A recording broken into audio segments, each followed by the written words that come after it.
Sentimental clutter can be a really tricky one because there are feelings of guilt, maybe some bad memories. Overall, it's a very emotionally charged decluttering category. So let's talk about some ways to overcome those emotional obstacles in order for you to finally leave some of these things in the past and move on.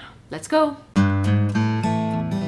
Hi guys, it's Laura, and today I'm going through just one, there are many more, my sentimental boxes, and I want to talk through the process of how I decide what to keep and what to let go of. But I will say up front that you should expect this category to be not just emotionally draining, but also physically draining. Expect it to be tough, expect it to be taxing, so try and make it as easy on yourself as possible. If you need some help with heavy lifting, get that. Get yourself as comfortable as you can. I threw a cushion back there that I can sit on. Have plenty of room to maneuver, have some snacks, drinks, etc. Just anything that is going to make the process that little bit more comfortable and comforting for you. I also want to say, and this is something that I learned from personal experience, it's not something that I've heard anyone else talking about, but there can be a huge anticlimax when you go through your sentimental stuff. I think maybe certainly I felt that once I went through it, I would feel this great release. I thought it would be incredibly cathartic, but that has never been my experience. Afterwards, I have just felt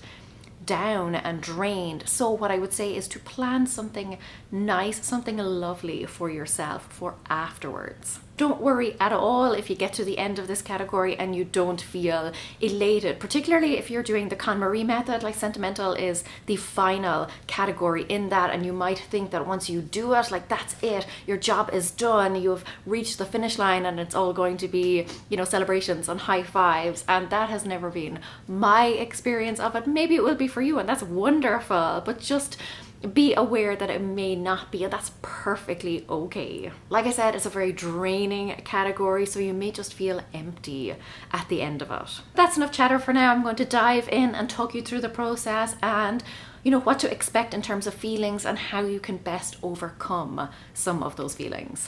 As soon as I opened the box, I knew that this was going to be a lot more difficult than I had anticipated, but you know what? I started. We're just going to keep going. But here are some tips that are going to make the process that much easier, apart from just, getting yourself comfortable, having those snacks.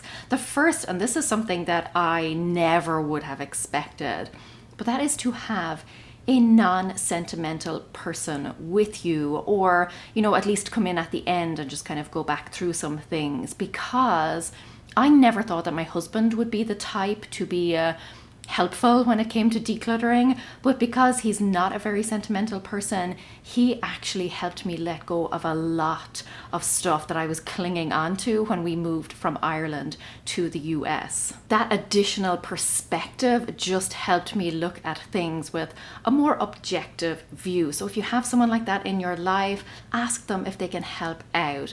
Next then is to break it down into small subcategories. Like I said, I have multiple boxes that are full of sentimental stuff. Today I'm just tackling one of those boxes. So whatever way you can break it down, maybe it's by box, maybe it's by person, maybe you have all of one kid's stuff in a corner, etc.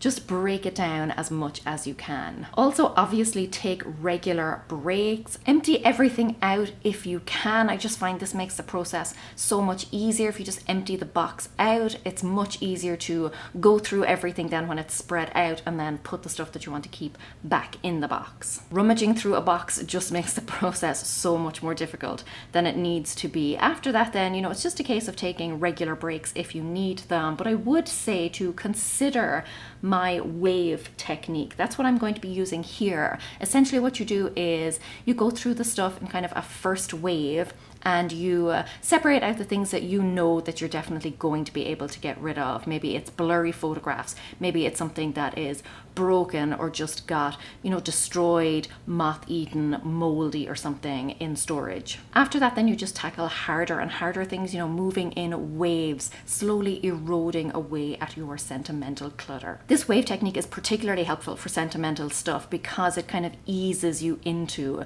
the process. You start off with the easier things, things and get progressively harder as you go. And it just helps you to kind of, I don't know, like steel yourself against it, gives you a little bit of a run up to it. You're not diving in the deep end. Okay, I've emptied out the entire box. I've separated some things into subcategories. There's clothing, kind of papers and cards and books and things, random stuff. Now I want to talk about those items that have sad or painful memories. For example, I suffered from postnatal depression after my daughter was born, and I do have some things that remind me of that time. And you know, maybe this is going to sound strange, but I also have some things from my teenage years and, you know, lots of happy memories, but there's kind of like a little twinge of sadness because I'm actually tearing up because I'm not there anymore. You know, I've grown up. I'm not young and carefree anymore. I have a lot of responsibilities now, and there's this, yeah, it's just kind of a little bit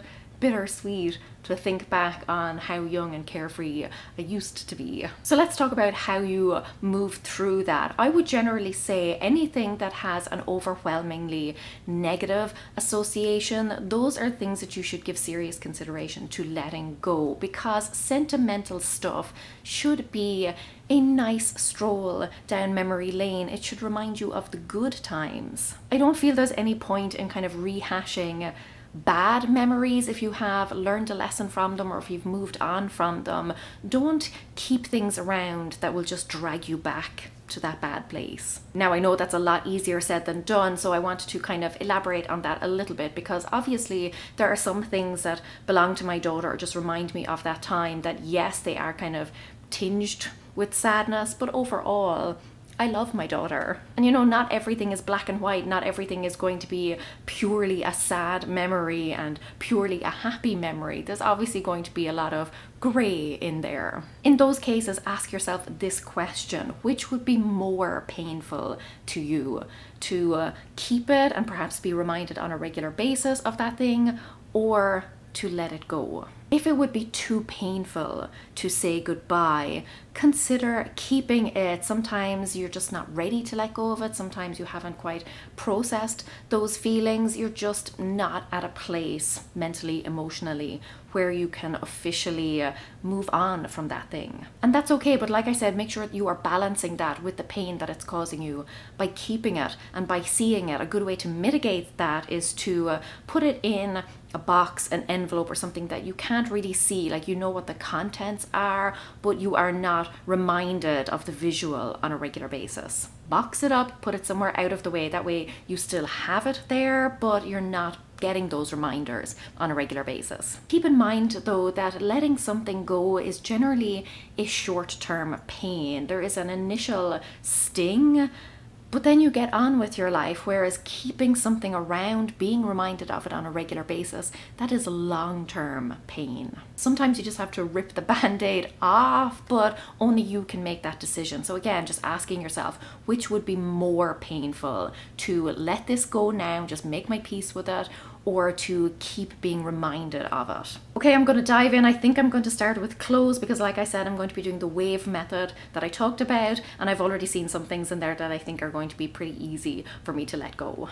I don't know why, but I was not at all prepared for how much glitter and dust was going to be over everything. So another tip for you would be to bring a damp cloth. I did not do that this time around, and I regret it. But let's talk about those things that you just cannot seem to let go of, even if they don't necessarily have happy memories attached to them, even if they don't spark joy. Maybe you're ready to let go of them, but there's just something that is stopping you. In that case, I would suggest either taking a photograph of the item or journaling about the item or the memories that it brings up for you. And in that way, you can still keep the memory alive. You can still keep the memories of that thing. I find that more often than not, it's actually not about the physical item itself. It's about what the item represents. It's about, the time in your life that it reminds you of. It's about the person it reminds you of. It's about that particular event or that thing that happened. The item is merely a catalyst for those memories. It helps to jog those memories. It helps to bring them flooding back to you. But there are other ways to capture those memories. I was able to let go of some of those clothes because I have photographs of me wearing the clothes. I don't really need to hang on to the physical item itself, and certainly when someone else could be getting use out of them. They were maternity dresses. I know I'm certainly not planning to get pregnant again, so somebody else out there will hopefully love them. Obviously, I'll have to give them a good wash first. Then I went through papers. Wow, this was quite a trip down memory lane. I would always recommend leaving letters and cards and things towards the end, because you're just going to be reading things and that's going to suck you in and it's going to take a lot more time. That's why I started with clothes, just quicker to go through those. But the papers, for some things, I didn't spend time going through them. I would not recommend that you really dive into things, because again, it's just going to take up so much time. So for example, I had some journals that I went through that I knew they were journals, I knew I was going to keep them, but I didn't need to sit down right now and read through all of those entries. Would have been here all day. What you can do though is to set aside time afterwards to allow you the extra time to go through that stuff. It can be hard in the moment to just gloss over it. You feel like you're not, giving it the attention that it deserves. So setting aside time at the end will make sure that you can keep your momentum as you're going through, making those decisions as quickly as you can, while still allowing time at the end to not wallow, that's not the right word, but to take that stroll down memory lane. Wow, so many memories there, but I want to show you one in particular. This is from an old planner of mine. It says, "Get your shit together." This is from February, March 2014. That was when I was really knee deep in postnatal depression. My husband had been away for a week, so it was just me and Scout, and I was struggling a lot, and Sam was due home, and I just wrote that in my planner. Get your shit together in big capital letters. And that kind of concept, that idea, stuck with me for a few more months until in October I launched the blog, and a few months later this YouTube channel. So this is special to me. This is definitely a keeper. Also have this, which is my granddad's mass card. Yeah, that, yes. Loved him very much. He was the first of my grandparents to pass away, and I'm not over it. I'm not over it. It has been 25 years, and it's still raw. It's still very raw for me. So I want to talk about that feeling where you might think that if you get rid of something, you are not honoring that person's memory. Somebody gave it to you, they have passed on, or maybe just left your life in one way or another, and you feel that you would be dishonoring them if you were to let go of an item that they gave you or that reminds you of them. What I'd say is to ask yourself, would that person want you to keep that item forever? I'm sure when they gave you that item, or that item that reminds you of them, I'm sure they wouldn't want you to continue to store that if they knew that it wasn't really bringing you happiness, or if they knew that you weren't really using it. I'm sure that the intention there was not for you to keep it forever and ever. It was just a nice gift or memento or something like that to remind you of a particular time, but that doesn't mean that you need to keep it forever. Like I said, if you want to take a photograph of it, if you want to journal about it. For me, I would think that the greatest honor for somebody, like for me, would be knowing that I was alive in somebody's heart, that they spared a thought for me, that they thought fondly of me, that we shared happy memories together. That is what I think is most important. It's not stuff, and we all know that, like on an intellectual level. I know it's easier said than done, but really it is just stuff.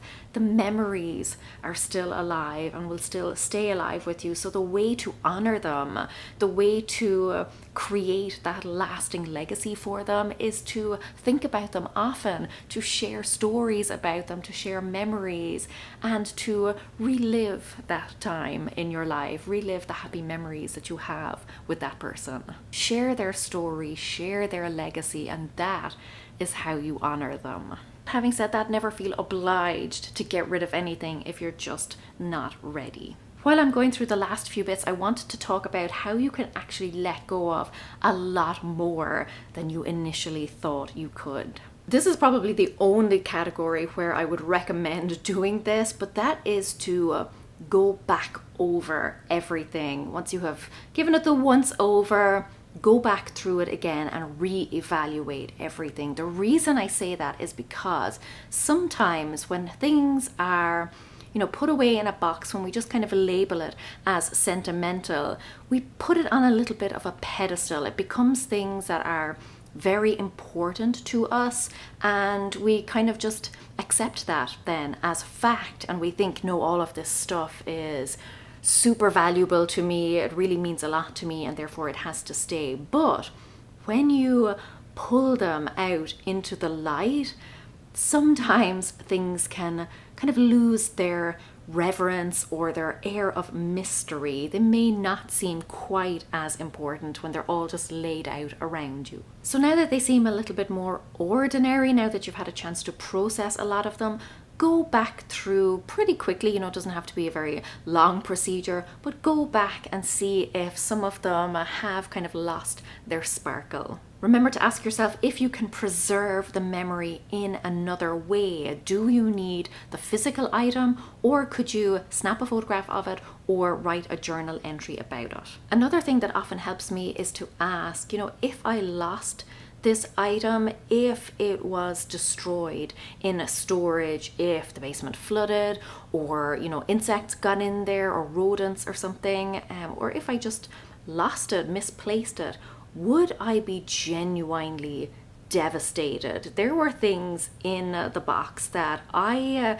didn't even realize I still had. I thought I had let go of them years ago. That was a big eye-opener for me, and the reality is that if you have all of that stuff stored away in a box somewhere, kept out of sight, you already are living your life without it. Generally, I recommend going through your sentimental stuff on a semi-regular basis, maybe once a year or once every 2 years. And the reason for that is there is no point keeping stuff, particularly stuff that is supposed to make you happy and is supposed to, mark important milestones in your life, if you're just going to lock it away somewhere and never look at it again. If that's the case, you may as well not have it. You may as well not keep it. Again, if you lost this item or it was badly damaged in storage, how devastated would you be? There are plenty of things that I have that, yes, I would be sad if I lost them, but I realized that if something were to happen and I pulled it out of the box and it were